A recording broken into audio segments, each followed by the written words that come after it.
Hello, YouTube fans, here again. And I thought, as I was doing a new thing, it's called Tistle Lake. It inspired me to do this, being all the Friday the 13th. I'm going to roll doing them again. I loved doing them last time. It was a fun roller coaster ride. So why not have how to do the original? I'd say sort of a classic Friday the 13th.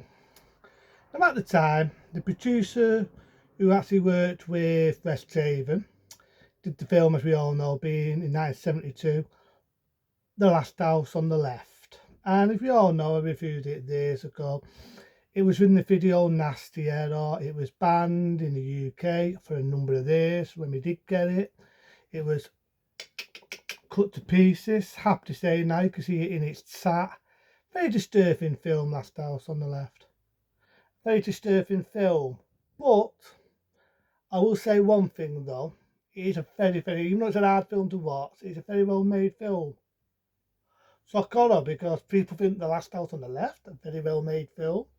But it was in many ways, it hit a line mark for Wes Craven as well as his producer. After that, he died down, believe it or not, did porn. And then for the later years, started to do kids' films, comedies, and so on. But it was only from the big success of the original, that being Halloween. People were more into slasher films, it'd be Halloween, Texas Chainsaw Massacre, the list goes on. So this decided to task in, and he decided to look for the most scariest film ever. The name would be Friday the 13th, and the rest is history. And what can I say with Friday the 13th? Even the store. Now the store itself had history, like the one who was doing the music accidentally went, like it echoed on a speaker. Because it echoed, he went, and then the rest went on, and we all know the music, I don't really give a damn, but we all know the theme tune to the Friday the 13th, So because of that epic music, the rest in most of the sequels, they use the same music. And the reason why I say sort of a classic is because we all know that the original, it did not have Jason. We get the fucking hockey mask. We didn't have Jason at all. What we do have is a straightforward slasher film, which is run by numbers, but with a difference. We all know now that the killer is Patsy Palmer. And at the time, Patsy Palmer couldn't afford a car, old access, and she was promised to do this film. She didn't think the film was going to make anything. It was easy flipping money. Little did she know. So it's kind of, you can see the similarity of Halloween, like the opening. I think it's placed in 1958. Then we all know Halloween was placed in 1963 when you get the first murder. And you've got a couple of teeny poppers, if you can buy them being teenies, doing it. The lad gets stabbed, the girl's screaming, hysterical, it fades to right, and then you've got that date thing. I love the opening. That's one thing I will give it. I love the opening with the 13 logo. It fires out in front of you, it smashes through a window. Epic scene. You know what I mean? You get a lot of well-known actors making their first thing, like Devin Bacon making his first big break, even though his first film would have been, if I remember right, The Animal House. This was a big break for Devin Bacon. If it wouldn't have got to this film, he wouldn't have got a big break, before he did Footloose and all that. This was his big break. And you got a few other people, Asian King, and I do like the second one. No problems with the second one. The only thing that pisses me off, and I always say this, is the fucking opening and what they do to Asian King's character.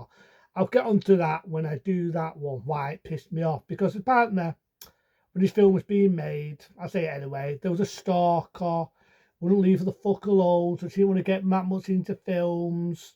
But to me, it was like, well, why appeared in the second one? Why? Because, well, I'll get to that when I review that one. But I do like the second one for one thing and one thing only. And again, I'll get to that when I get to it.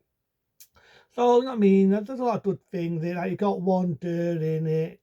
You think she's going to be the main character. She makes a big mistake of hitchhiking. It's the killer. Chases her in the woods. And she gets a folk slit. Good effects. And that's one thing with this. The one who did the effects, as we all know, was John Safina. brilliant die. Did the effects in that one, did the effects one day after my favourite slasher film, that being The Burning. He did a lot of effects. You know, I was remembering the effects of Dawn of the Dead, Day of the Dead. He directed the remake, Night of the Living Dead.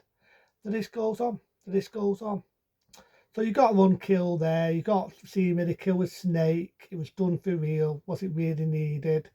But you know, there's a few good kills in it. Let's not forget David Beacon's death, the spear in the neck, which I do believe Don Safini used sheep blood. He was straightening it out. It went round, and he had a lot of tire on him when they was doing that scene. But what a scene!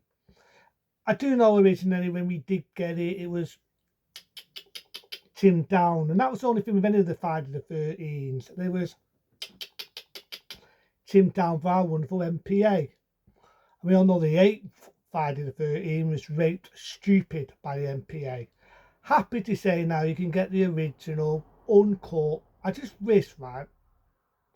I wish to do that with them all. All of them. Choking it uncut. So like I say, there's a lot of good deaths in it. The spear in the neck, Devin Beacon's defend after Hanky Panker. She gets an axe on the forehead. And like I say, you can definitely see a lot of work what John Safini did. So it is good to see it now in its tap. I will give it that. So as we know, the character Alice, played by Adrian King, she's getting chased. And again, Adrian King, happy birthday. I know it was a birthday weeks ago. So she's getting stalked by the killer and so on. This is when you get the deferment. Patsy Palmer comes in, and when you first saw this, you wouldn't have thought it was a, you know, a nice, soldy lady in a middle age. She seemed nice, she seemed friendly. But it's only when she mentions her son being Jason and so on, she figures out this woman's a bit, and she is. So there's a lot of cat and mouse. I just love the bit where she asks for the door, and I'm always expecting. Hang on. Sorry, I had to finish my phone. Maybe I've got a spear in my neck. But as I was about to say, before I had to be stuck in my throat, there's an axe on the door, and I'm always suspecting the scene where, you remember the scene in the original Signing, which funny enough come out saying there. I'm expecting her to stick her head for the door and say, "It's Johnny." Which I'll be saying that doesn't happen. But I do love the bit. They use real frying pans, real pop stuff. I do know when this was being made that Adrian King got badly hurt because Patsy Palmer thought it was for real for some reason. Just a funny history like that. I could just chuckle at it. But I do love the bit where the mother's looking for her. She gets a lucky shape. She gets a samurai sort of sword. Cuts her fucking head off, which I'm now happy because you now see that totally uncut. And let's not forget the nightmare scene. I love the nightmare scene, which of course was inspired by the film Carrie. Remember the original Carrie, the hand coming out? So she's on the boat to cut it short. We know the scene now. The Jason jumps out. He's all badly deformed. And I do know they used this actor to put all the prosthetics on him and everything. Again, Don Safina. And they spent hours in the water this dive being Jason. You know, that one jump scare scene. And I deleted the actor for that, even though it's just one small scene, you know, jump scare. When I first saw it, it made me jump out of my skin. Thanks because of that, I do a lot of people remember it, and I do the actor. Anyone who can stay in that cold water to do that long, I delete them.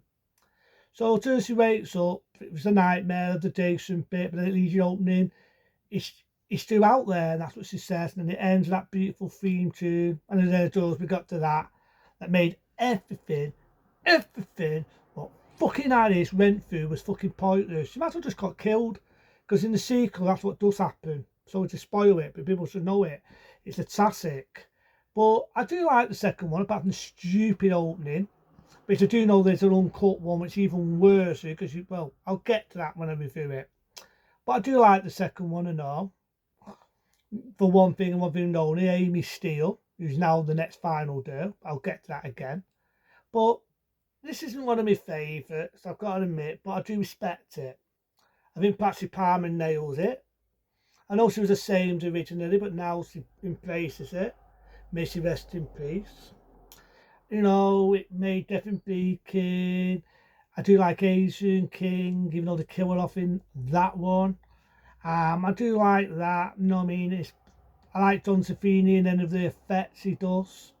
Just also how I miss practical effects. And you can definitely see the Halloween in it, you know, like the typical Peefy sort of the killer watching the buses, doing that. I love the music, you know. And there's the dial does the sound, it's not car, it fucking sounds like it. Right. I actually I like the film for that, but it's not one of my favourites. I'm more of a lover of that one, except for the stupid opening.